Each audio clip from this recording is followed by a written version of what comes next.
how do we take all these big ideas of, I know I want tomatoes, I know I want lettuce, but what do I do in order to figure out, what do I do next?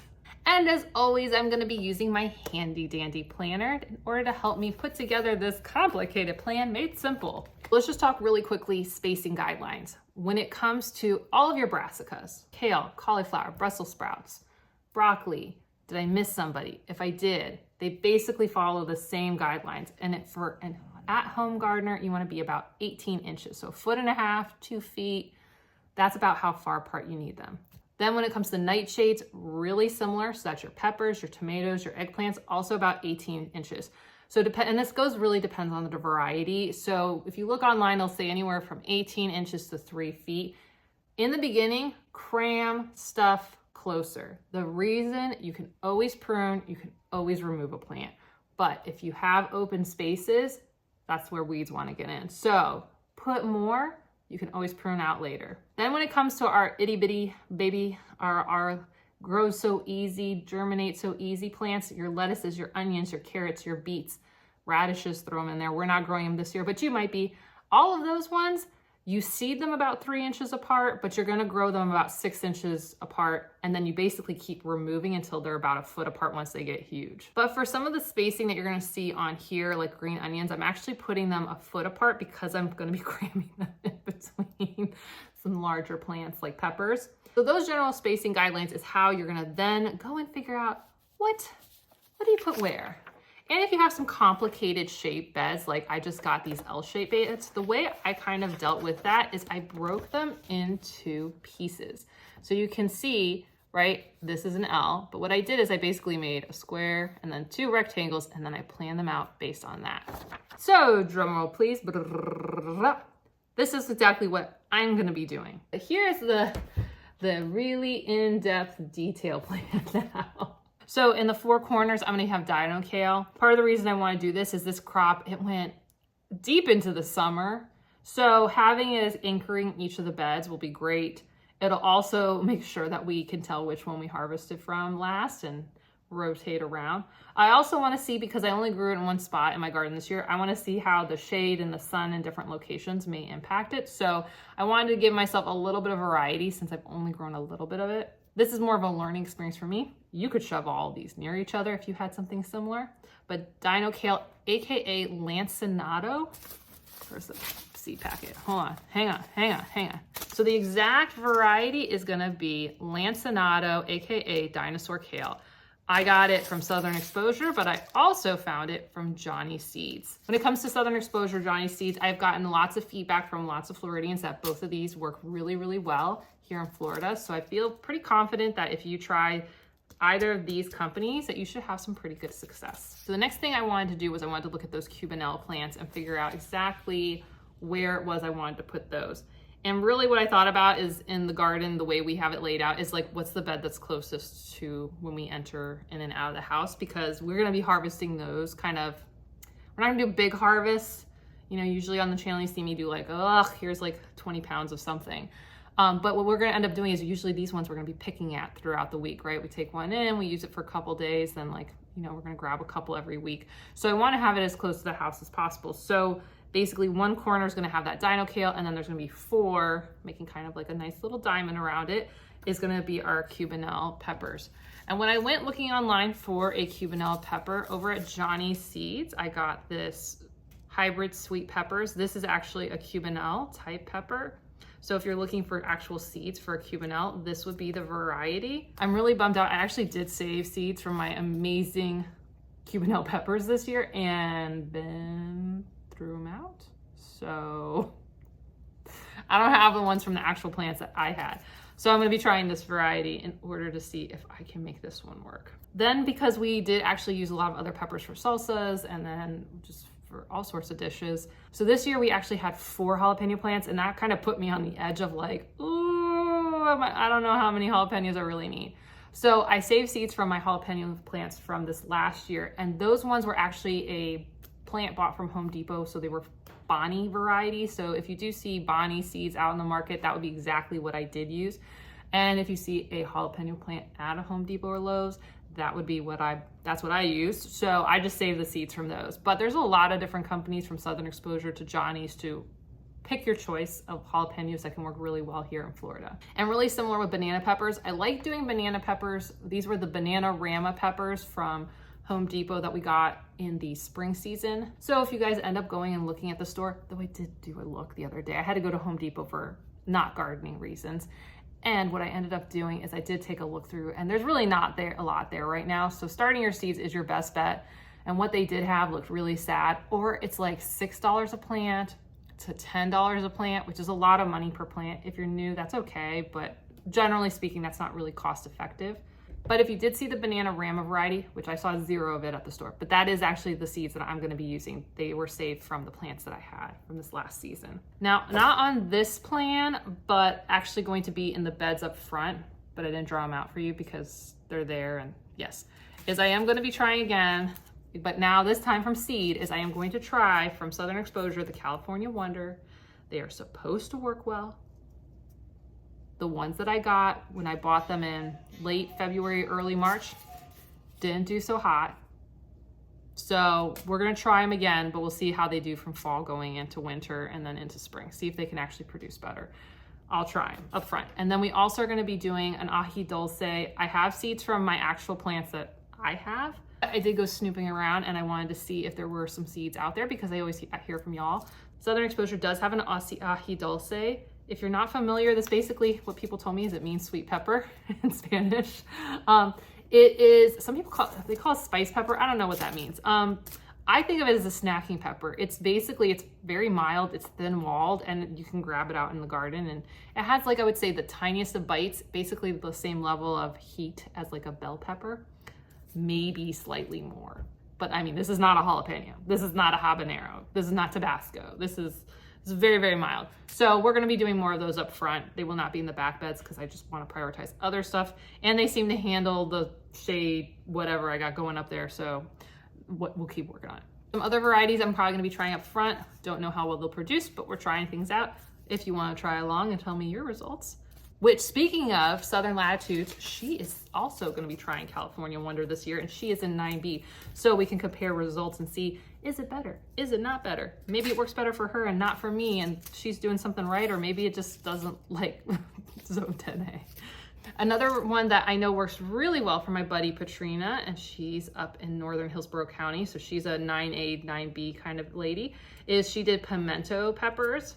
So I'm gonna try one out and see how they do over here in Zone 10A. And then I also got some Hungarian wax peppers because, so my uncle, but not my biological uncle, like my aunt who's biologically related to me, his side of the family, they every year up in Ohio do a huge Hungarian wax pepper harvest, and they go and pickle all of it, and I love it, and they're my favorite, and he'll send me jars throughout the years. And so I was like, hey, you know what? These are a type of banana pepper. I'm gonna try them and see how they work down here, and maybe I can continue the tradition.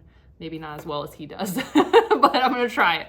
So those are my different pepper varieties that I snagged from Southern Exposure and Johnny Seeds. Now, I mentioned before I was gonna be shoving in some green onions around my pepper plants. So you can kind of see how I just put like a G-O, go, that stands for green onion. So when it comes to green onions, you don't really need to overcomplicate this. Just go buy some from the store. And by store, I mean Publix, and go use them in a dish and then take the bottoms and shove them in the ground. I have a video from way back when I was very, very silly at times. I will put that at the end. I will link it in the description down below. But if you want to check that out, you can see how you can just literally take green onion scraps and make more green onions. This would be a great time of year to consider doing that, especially as we head into late fall, early winter. Those things they're just so easy, and they will go, and you can cut. They'll be like cut and come again. You can cut them, use them, cut them, use them, cut them, use them. So it's a great investment. It's like $1 a bunch at the store. But if you want to grow them from seed, you can get them from all different people. You can usually find them at Home Depot or Lowe's with Fairy Morris. Sometimes I see these at Walmart and Target. You can find the Fairy Morris onion bunching. So what you want to look for is the word bunching. These are the evergreen variety. If you don't want to go with Fairy Morris, you can also check out Southern Exposure. They have these white spear ones. And then of course we've got, flip it around. Another one from Southern Exposure is, and then this one's called Evergreen Hardy White. Are these all the same? Are they all different? Who knows? We'll find out. We'll just go and start a bunch of seeds and see what happens, and we'll see if one produces better than the other. But once you get them going, they're easy. And I actually have green onion seeds from last year that I harvested and just kept the seeds from that. So, and those were ones that I bought from Publix. So like, honestly, like the Publix thing's one of the easiest ones if you're feeling uncomfortable. Do that. But those would be some varieties to consider for those ones. Now let's talk lettuce. So lettuce, I've got to have a lot of lettuce, and we had about 18 plants this last year. We're going to cut down to 16 just because it fits really nicely. If you look at my little drawing here, it fits just nice on the inside of the L's if I have 16. So we're going to make 16 work. And if ever I need more, I can always just make more plants in other places. But historically what I've used is just this Fairy Morris.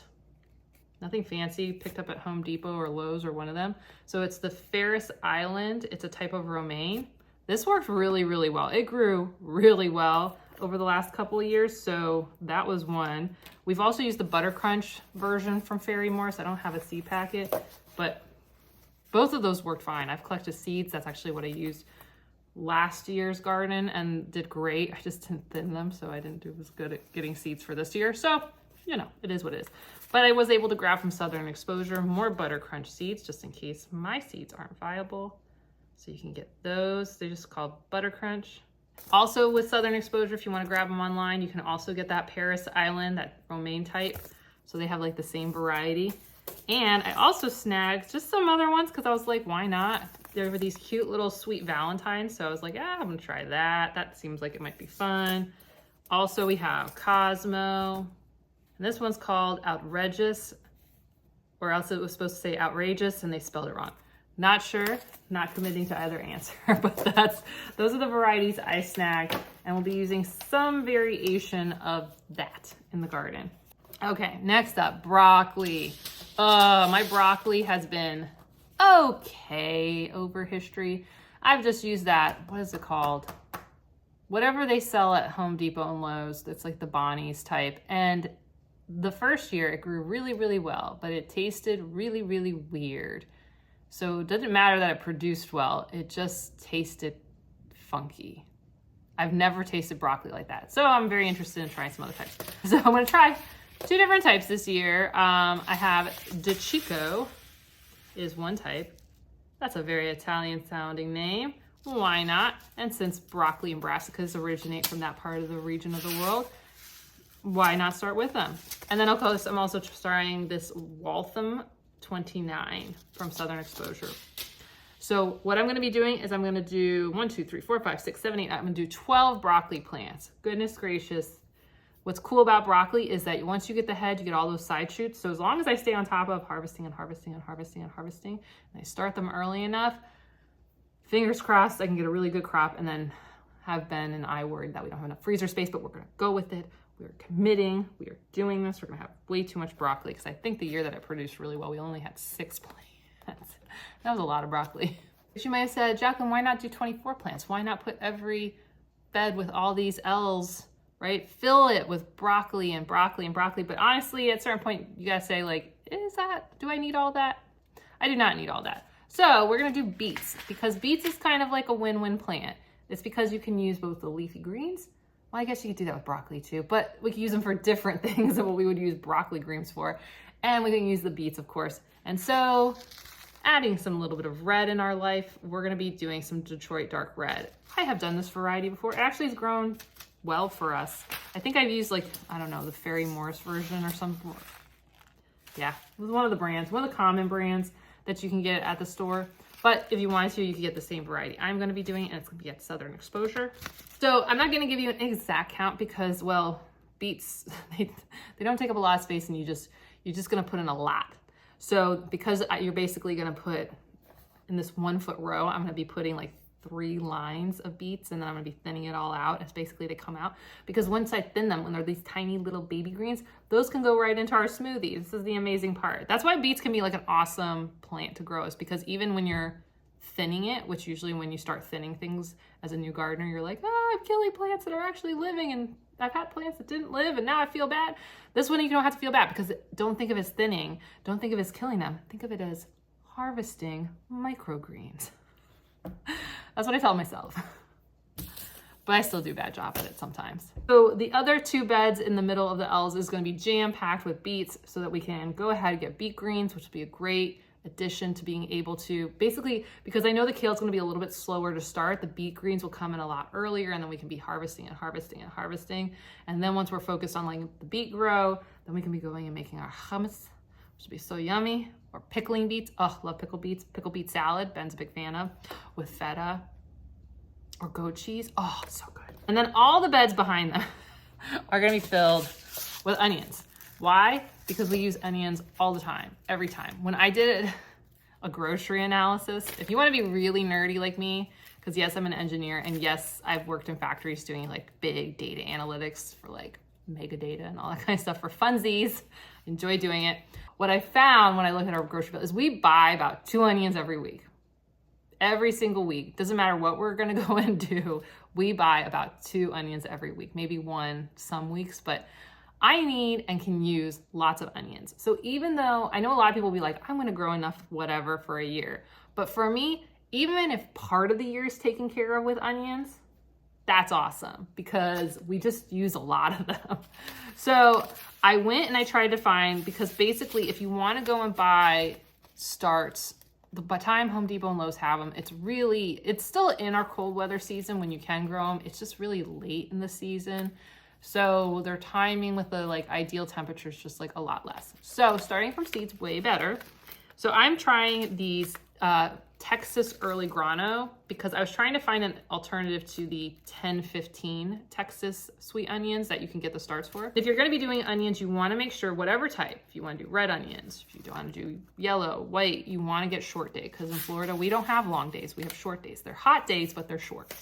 So whatever you want to do, short day, short day, short day, short day. But Texas, I like to lean towards stuff if it has a good variety out of Texas. If it's not a Florida variety of something, Southern Texas is a really good bet because they're one of the very few places in the entirety of the United States that has anything close to our heat and our humidity. So shout out to all my friends from Southern Texas that watch this channel. I know you all are there because y'all tell me you are from Texas regularly. So that basically wraps up our 4 L-shaped beds that I have in the backyard. And then we're gonna have the center bed. So I tried to think about things that are gonna be there kind of throughout a lot of the year because it's in the middle. Why not? So one of the things that we're going to be putting in there is, it's not exactly these seeds, but you know, use your type. But I'm going to be doing a sweet basil.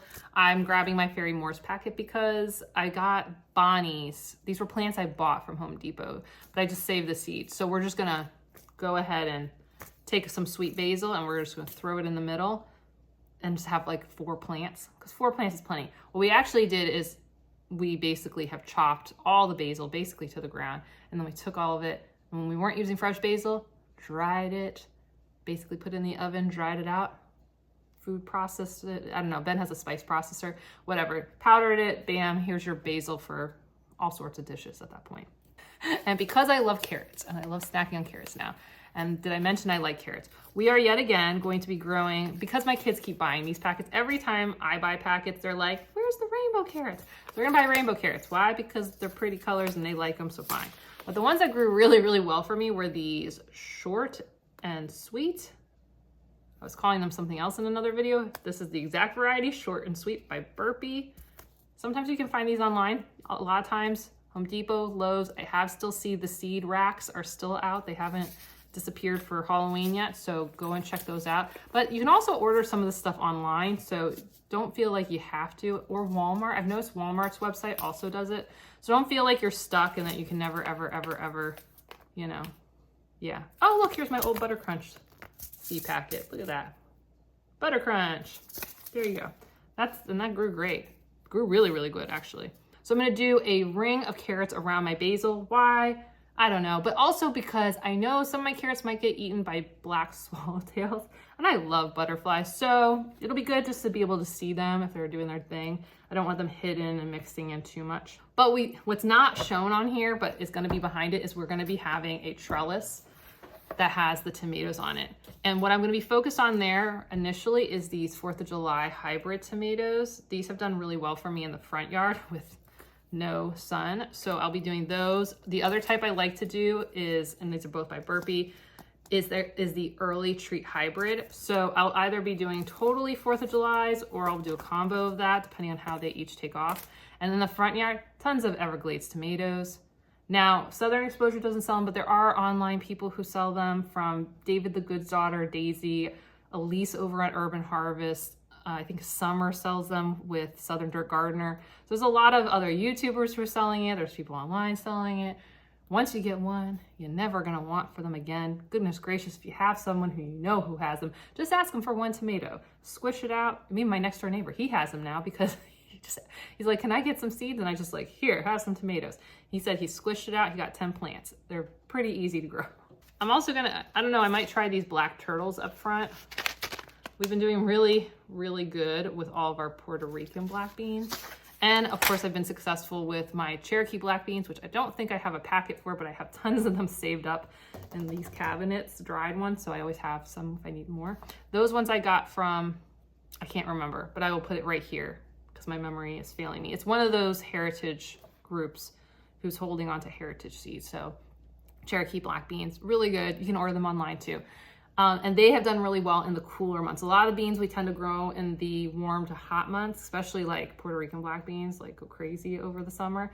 But those Cherokee black beans were really good for kind of my milder months, to have something to kind of mix in with all the tomato plants, so I don't have just like tomato hornworms going crazy through there. I don't mind having bugs, but I don't want them to go too crazy. Well, I think that was a lot.